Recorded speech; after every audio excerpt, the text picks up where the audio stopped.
যারা সিপিএমের কর্তা ব্যক্তিরা কৃষ্টবিষ্টুরা আছে, কমরেড হাইরেট যারা আছে, তাদেরকে আমি বলি যদি তৃণমূল ফিরে আসে আপনি তো প্রথমত জিরোই থাকবেন, কিন্তু এরপরে মহাশূন্য থেকে শূন্য থেকে মহাশূন্যে বিলীন হয়ে যাবেন। কি তাতে? ঠিকই তো বলছে, সে ওইটুকু ঠিক। যদি বিজেপি ফিরে আসে, যদি বিজেপি আসে, তাহলে সিপিএম অন্তত ভদ্রভাবে রাজনীতিটা করতে পারবে, তাদের অস্তিত্ব খুঁজে পাবে। নত যতই রূপ নিয়ে টিভিতে বসুক, যতই শত শত রকমের রূপ থাকুক, তাদের কোনো লাভ হবে না। হ্যাঁ, ও আপনি যাই বলুন, কারোর বিকাশ হবে না, কারোর মনোরঞ্জন হবে না। সিপিএম শূন্য থেকে বিলীন হয়ে যাবে মহাশূন্যে। যদি সিপিএম নিজেকে বাঁচাতে হয়, এখন অনেকেই ভাবে আমি নিজের নাক কেটে অপরের যাত্রা ভঙ্গ করব। সিপিএম তো এরকমই, ধর্মতলায় গরু খাবো, হ্যাঁ, বিকাশ রঞ্জন ভট্টাচার্য খাবে গরু, আর মোহাম্মদ সেলিম খাবে গরু, এটা নাকি ধর্মনিরপেক্ষতা। সিপিএম এরকমই, এতে করে শূন্যই হয়েছে, এতে করে শূন্যই হয়েছে, আর এর থেকে এগোনো যাবে না।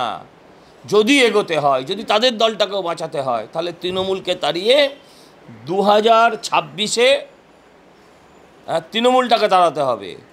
আর তৃণমূল তাড়াতে গেলে ভোট ভাগ করলে হবে না। আপনার আমাদেরও তো অনেক ভোটার বাইরনকে ভোট দিয়েছে। বাস্তব কথা, বাংলার কঠিনতম বাস্তব যে বিজেপির কোর ভোটাররাও বাইরনকে ভোট দিয়েছিল।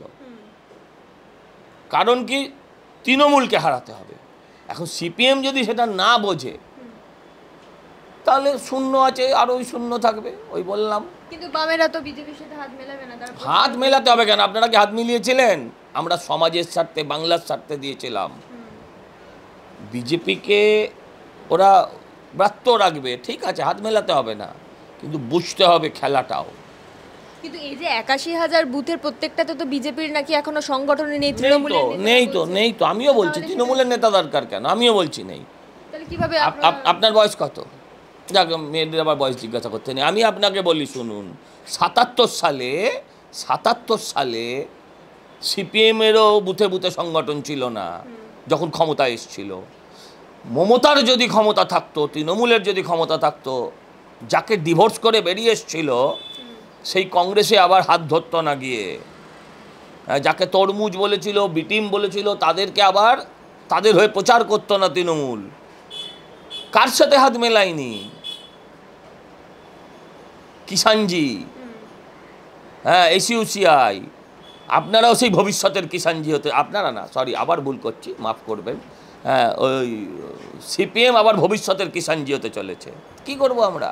হবে তো এই আপনি নিজেই স্বীকার করলেন যে প্রত্যেক বুথে সংগঠন মজবুত এখনো নেই, তো সেক্ষেত্রে দাঁড়িয়ে বোঝালাম, আপনি বুঝলেন না যে ক্ষমতায় না এলে কেউই সংগঠনে 81,000 বুথে কেউই এজেন্ট দিতে পারিনি।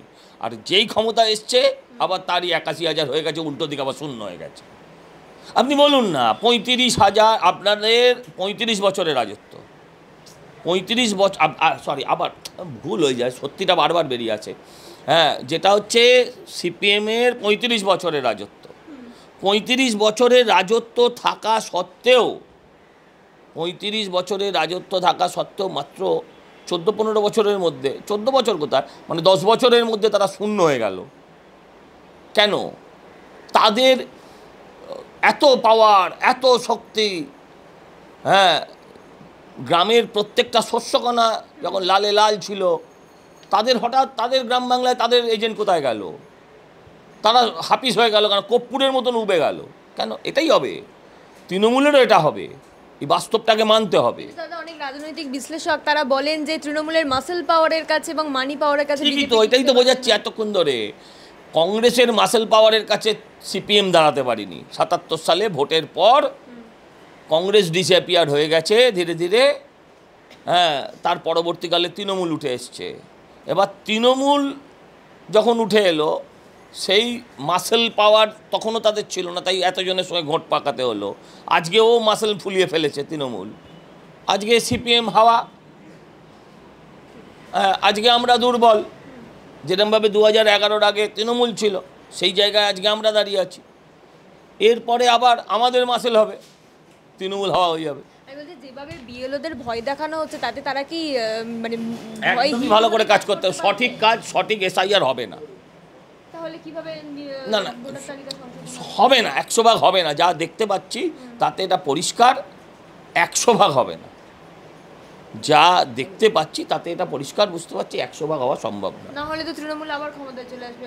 50 ভাগ হলেও তৃণমূল যাবে, 50 ভাগ হলেও যা হওয়ার তার 50 ভাগ হলেও তৃণমূল যাবে, আমি আপনাকে এটাও বলছি।